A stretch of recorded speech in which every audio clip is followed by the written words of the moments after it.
খালেদা জিয়া আছে না মারা গেছে এইটাই তো কেউ কইতে পারতেছে না, কথা বলে না। হ্যাঁ, এই যে বিএনপি এত বড় দল, এত দাপট তাদের, অঘোষিত সরকার এখন বিএনপি, সব জায়গার রাস্তাঘাট দখলবাজি চান্দাবাজি যা সব এখন তারাই করে। পারলে তোমার নেত্রীর জীবনটা তাজা করে দাও, পারলে তাকে আগের মতো চেয়ারে বসাইয়া দাও, পারলে তাকে মৌত থেকে বাঁচাও। আছে শক্তি? আল্লাহ বলেন মুমিন তো তারা কারা, ইদা যুকিরাল্লাহ, যখন আল্লাহর জিকির হবে। জিকির মানে স্মরণ, জিকির মানে কি? যখন আল্লাহর স্মরণ হবে। আরবিতে বললে বলি জিকির। নিজে স্মরণ করবে বা অন্য কেউ করবে বা নিজে অন্যেরটা দেখবে, যে কোনো ভাবেই হোক, অথবা আল্লাহর সৃষ্টি আল্লাহর মাখলুক দেখে যদি আল্লাহর স্মরণ হয়, ওয়াজিলাত কুলুবুহুম, তার কলবের ভিতরে কম্পন শুরু হবে। এই কম্পন ভালোবাসার কম্পন হতে পারে, ভয়ের কম্পন শুরু হতে পারে, যে কোনোটারই সম্ভাবনা শঙ্কা আছে। যারা মুমিন, যারা মুমিন না, তাদের কলবে কথাও বলবে না, নড়াচড়াও করবে না। কেমন কম্পন শুরু হবে? নদীতে জোয়ার হয়, সাগরে জোয়ার ভাটা আছে না নাই?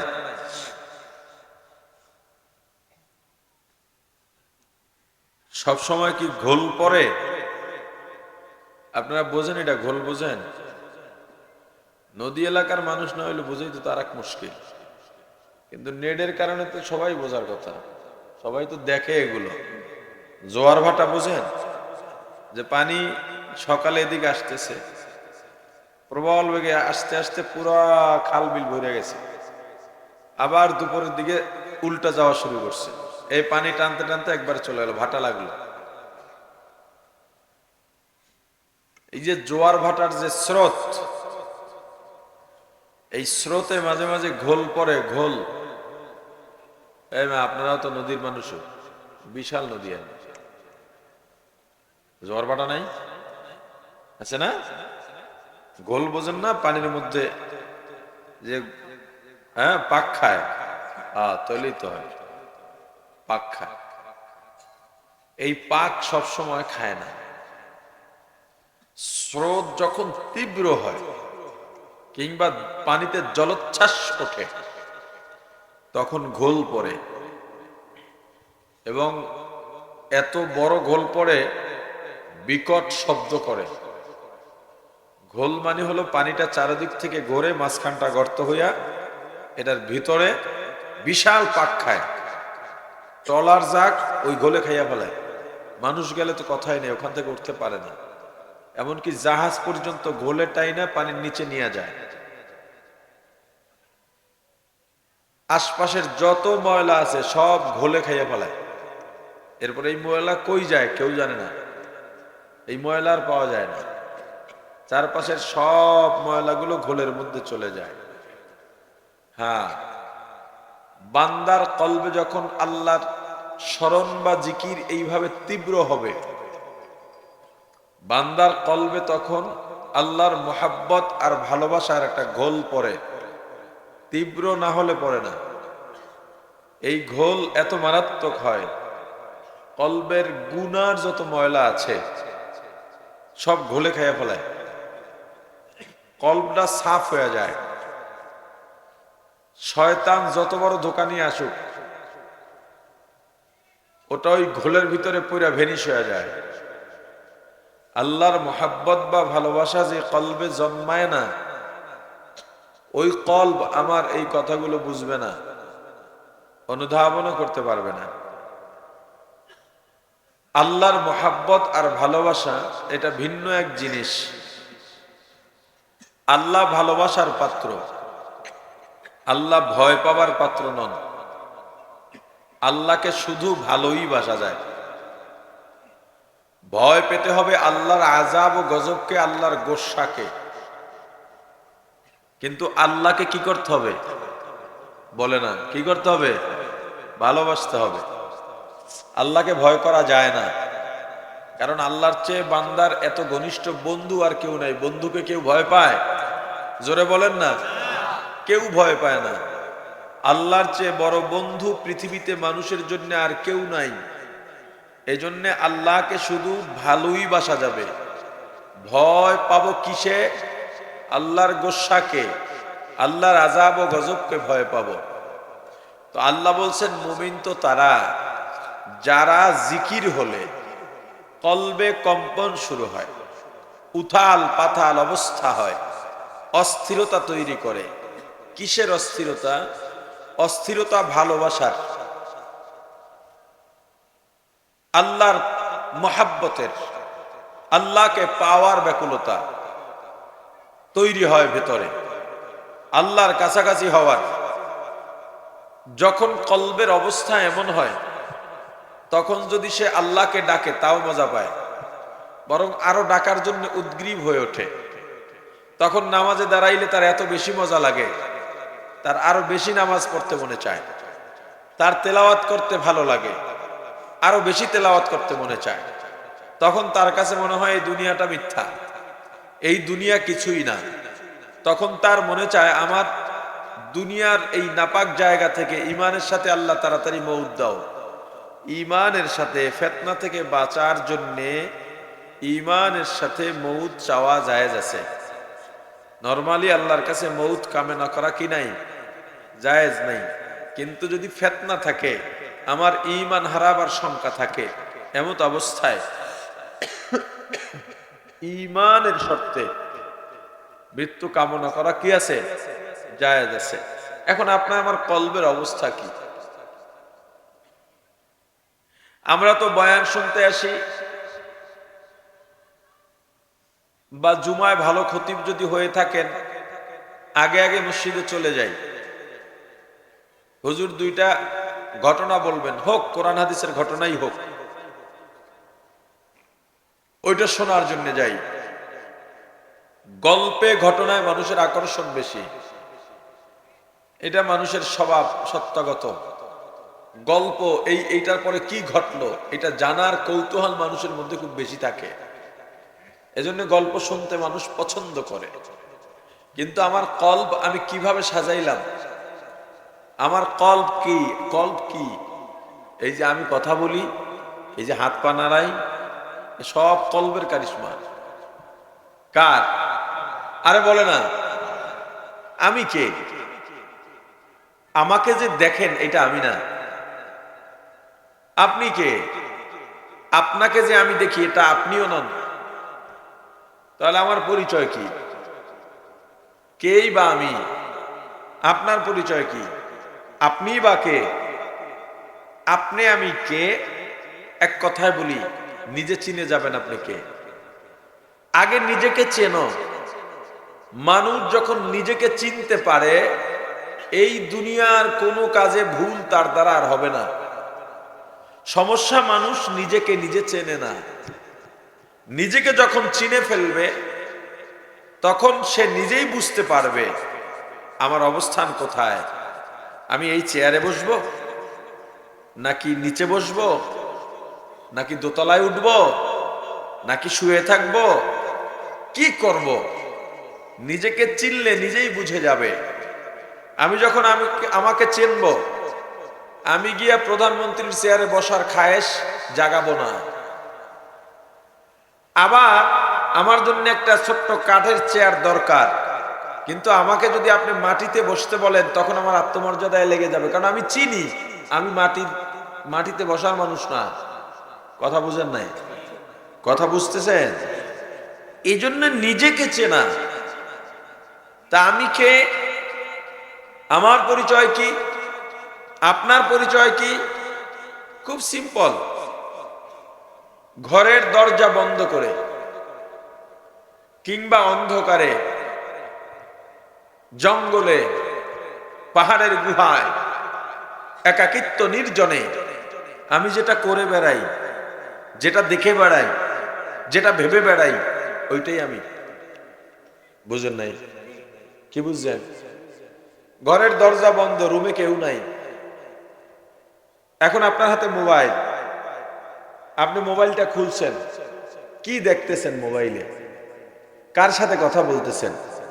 কি ভাবতেছেন? মোবাইলের দরকার নেই। আপনি ঘরে একা শুয়ে আছেন, বাসায় ঢোকার সময় সুন্দরী এক মেয়ে দেখছেন, তারে নিয়ে কি ভাবতেছেন? কি লালসা আপনার ভেতরে জাগতেছে? নাকি আপনি আল্লাহকে ভয়ে, জাহান্নামের ভয়ে, আল্লাহর গোস্সার ভয়ে, কেউ নাই, কেউ দেখে না, আপনি অজু বানাইয়া একা একাকি রুমের ভিতরে জায় নামাজ বিছিয়ে দাঁড়িয়ে গেছেন, সেটা আপনি জানেন, আর কেউ জানে? আরে বলেন না, আর কেউ জানে? তাহলে আপনি ওখানে যেটা করেন আপনি সে।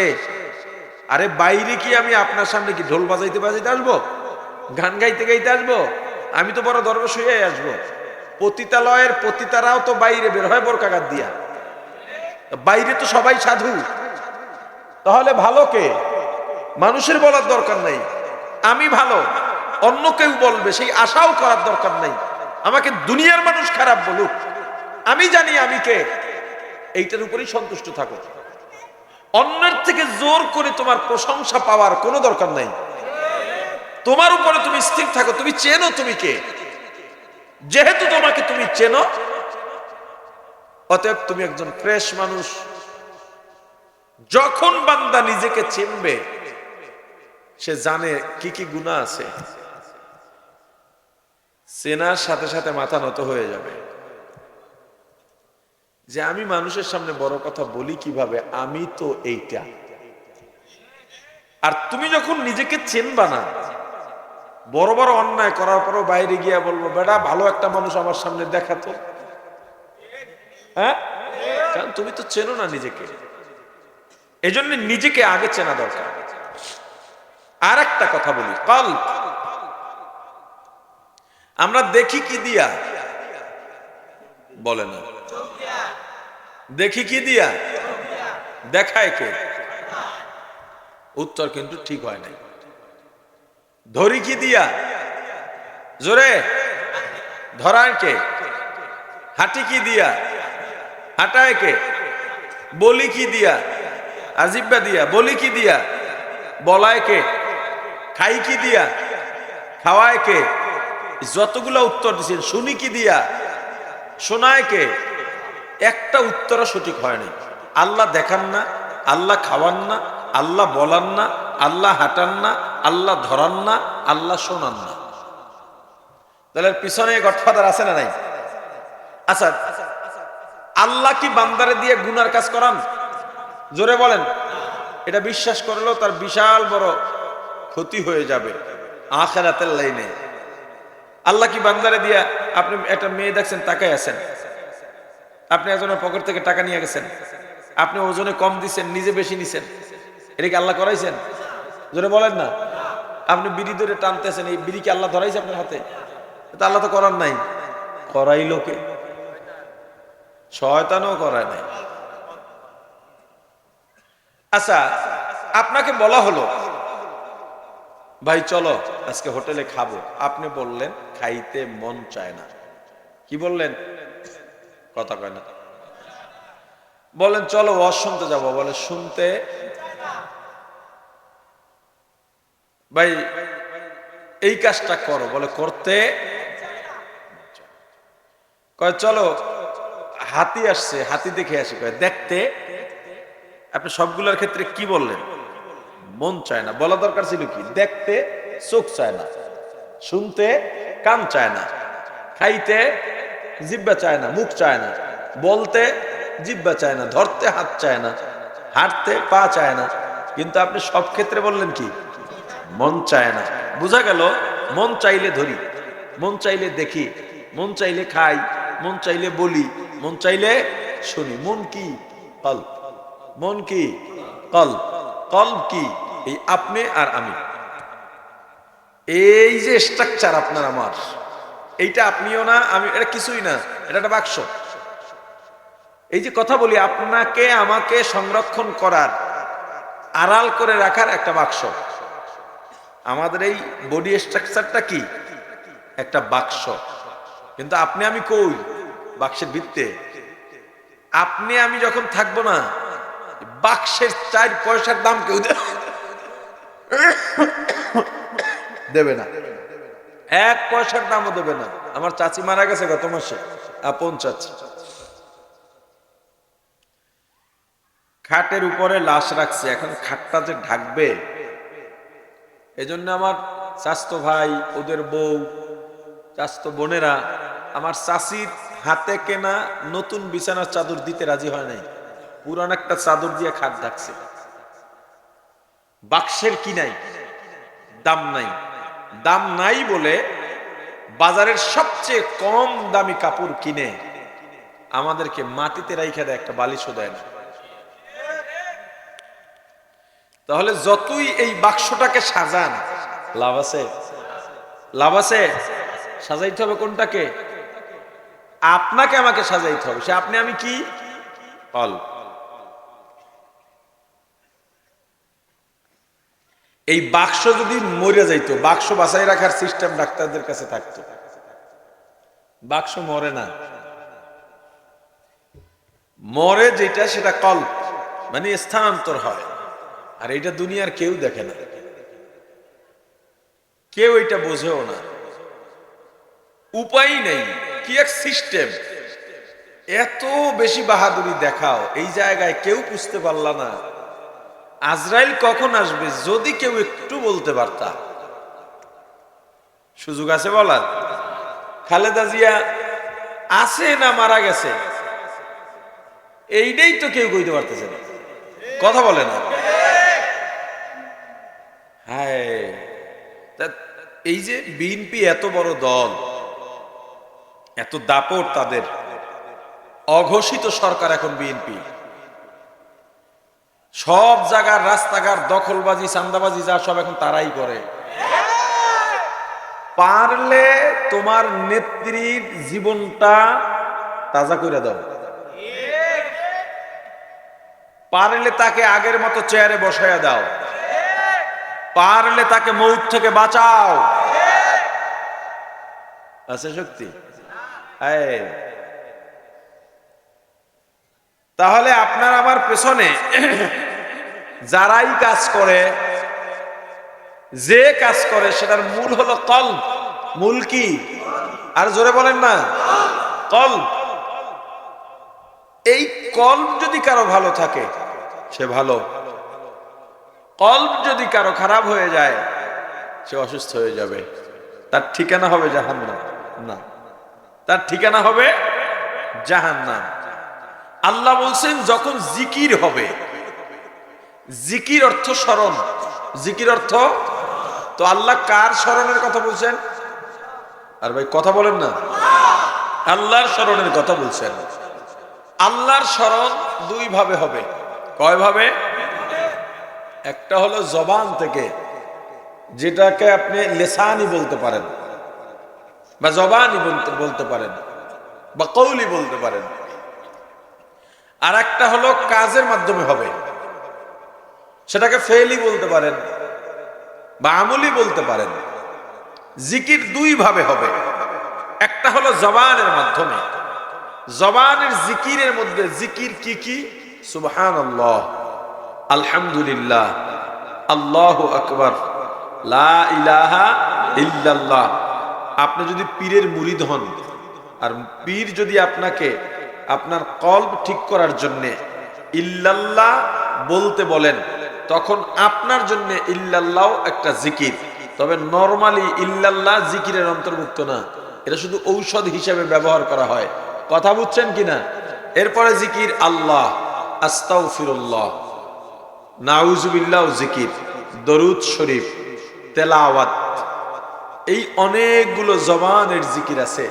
এর মধ্যে আল্লাহর রাসূল বলছেন আফদালুয যিকরু লা ইলাহা ইল্লাল্লাহ, উত্তম জিকির হলো লা ইলাহা ইল্লাল্লাহ। অন্যগুলোও জিকির। অন্য জায়গায় রাসূল বলেছেন আফদালুয যিকরু তিলাওয়াতুল কুরআন, উত্তম জিকির কোরআন তেলাওয়াত। এখন আপনি জিকির করতেছেন, কিংবা হঠাৎ করে আওয়াজ পাইলেন মসজিদের পাশ দিয়ে যাইতেছেন, ভিতরে কেউ জিকির করতেছে, অথবা আপনি গাছের দিকে তাকাইলেন, আপনার ভেতরে আল্লাহর স্মরণ এসে গেছে, আল্লাহ গাছটা কেমনে বানাইলেন, এই চিন্তা আপনার মধ্যে এসে গেছে। কারণ আপনি তো জানেন ফাইনামা তুওয়াল্লু ফাসাম্মা ওয়াজহুল্লাহ, যখন তুমি ডানে বামে চারদিকে তাকাইবা, ঘাড় ফিরাইবা, মুখ ফিরাইবা, সব দিকেই আল্লাহ আছেন। আছেন না নাই? আর জোরে বলেন। আপনি যখনই অন্যায় করতে যাবেন ভাব, আপনার স্মরণ হয়ে গেছে ওয়াহুয়া মাআকুম আইনা মা কুনতুম। আল্লাহ বলছেন বান্দা যেথায় যাস আমি সঙ্গে আছি। একজন হলে আমাকে নিয়ে দুইজন মনে করবি, খবরদার আল্লাহ আছেন না নাই? আরো জোরে বলেন। এই চিন্তায় যখন আল্লাহর ভয় ভেতরে ঢুকবে, কিংবা আল্লাহর গোস্সার ভয়, কিংবা আল্লাহর মোহাব্বত ভেতরে ঢুকবে, কলবে একটা দোল খাওয়া শুরু হবে, একটা কম্পন শুরু হবে। এটা হতে পারে আল্লাহর আযাব ও গজবের ভয়ের কারণে, অথবা আল্লাহর প্রতি মোহাব্বত ভালোবাসার কারণে। আল্লাহর জিকির যখনই হবে, মুমিনের কলব আর স্থির থাকতে পারবে না। হ্যাঁ, কারি ইমদাদুল্লাহ মহাজরে মক্কি রাহমাতুল্লাহ আলাইহি ছাত্র সময় এখনো বড় ক্লাসের ধারে কাছেও যান নাই। যখনই ওস্তাদ থেকে জানতে পারলেন আল্লাহকে চেনা লাগবে, আল্লাহর চেনার বাইরে লেখাপড়ার উদ্দেশ্য হলো আল্লাহকে চেনা। মাদ্রাসা বলেন, মক্তব বলেন, দিন শেখার উদ্দেশ্য কি বলেন? আর এখন ওই যে গার্জিয়ান আইসা কয়, হুজুর এই আপনার কাছে ছেলেটা দিয়ে গেলাম, কি কারণে দিছেন? আপনার মতো বানাবো। মানে আমার মতো, মানে যে আমার যদি কোনো আমলের ভালো দিক থাকে, উদ্দেশ্য ওইটা না। কিন্তু আপনার বলেন তো কে কে কে? আরে না, বক্তা বানাইবে। হুজুর আপনার মতো বক্তা বানাবো, উদ্দেশ্য কি জায়গায় আছে না শেষ? মাদ্রাসায় লেখাপড়া দিন শেখার উদ্দেশ্য কি? জোরে বলেন। হাজী ইমদাদুল্লাহ মহাজরে মক্কি রাহমাতুল্লাহ আলাইহি যখনই উস্তাদ থেকে জানলেন আল্লাহ ছাড়া আর কোনো লেখাপড়ার উদ্দেশ্য নাই, আল্লাহকে চেনা লাগবে, এবার তিনি আল্লাহর কাছে দোয়া করা শুরু করলেন। আল্লাহ, দুনিয়ায় সবচেয়ে যে বড় আলেম, মানে আল্লাহকেও সবচাইতে বেশি চেনে। বড় আলেম মানে কি? যে আল্লাহকে বেশি চিনবে, যত বড় হবে তত বেশি আল্লাহকে চিনবে, এটাই হওয়া উচিত। যত বড় আলেম হবে আল্লাহর তত বেশি কাছাকাছি যাবে। আল্লাহ, দুনিয়ার সবচাইতে বড় আলেমের সঙ্গে আমার দেখা করায় দেন, কারণ আমি আপনাকে চিনতে চাই, আপনাকে নিয়ে বাঁচতে চাই, আপনাকে নিয়ে মরতে চাই। এভাবে আল্লাহর কাছে বলতে বলতে বলতে একদিন স্বপ্নে একজন ব্যক্তির চেহারা দেখা দিলেন, ইনি হলো বড় আলেম। যাও এই আলেমকে খুঁজে বের করো। খোঁজা শুরু হয়ে গেছে, আর মন মানে না। দিনের পর দিন, সপ্তাহের পর সপ্তাহ চলে যাচ্ছে, মাসও চলে যাচ্ছে। মানুষের চেহারা কি মানুষের কাছে বর্ণনা করা যায়? এটা কি সম্ভব? ওই যারে পায় বলে, ভাই এমন দেখছি আমি। এরকম একটা ঘরে পড়ান, ছাত্ররা আছে সামনে, এটা কি পাওয়া যাবে? সবাই বলে তুমি কি বোকা ছেলে, কই পাইবা তুমি? এরকম কি মানুষ খুঁজে পাওয়া যায় নাকি?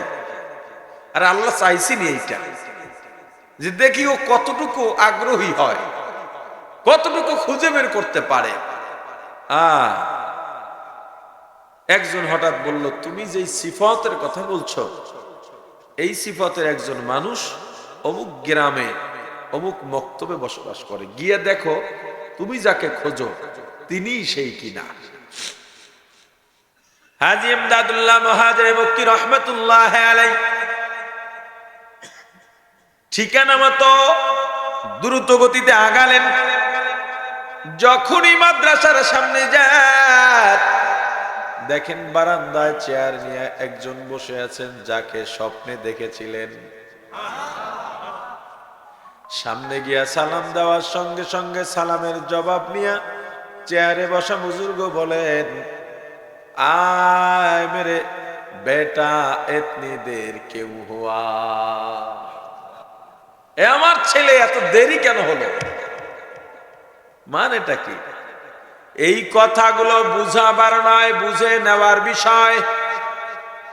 সবাইকে সব বুঝাইলেও বুঝবে না, নাকি আল্লাহর ক্ষমতা নাই এতটুকু কি আল্লাহ পারেন না? আরে কথা বলেন। একদিকে ইমদাদুল্লাহকে বললেন, ইমদাদুল্লাহ এই চেহারার ব্যক্তি সবচাইতে বড় আলেম, যাও তাকে খুঁজে বের করো। ওদিকে নূর মোহাম্মদ জানবী রহমাতুল্লাহ আলাইহিকে আল্লাহ জানায় দিলেন, নূর মোহাম্মদ এক পাগল আইতেছে, অপেক্ষা কর, তোর সঙ্গে মোলাকাত হবে। এদিক থেকে এক পাগল নামায়া দিছেন, ওদিক থেকে আর এক পাগল রে অপেক্ষায় রাখছে। লোকে বলে বলুক পাগল, লোকের কথায় হবে কি?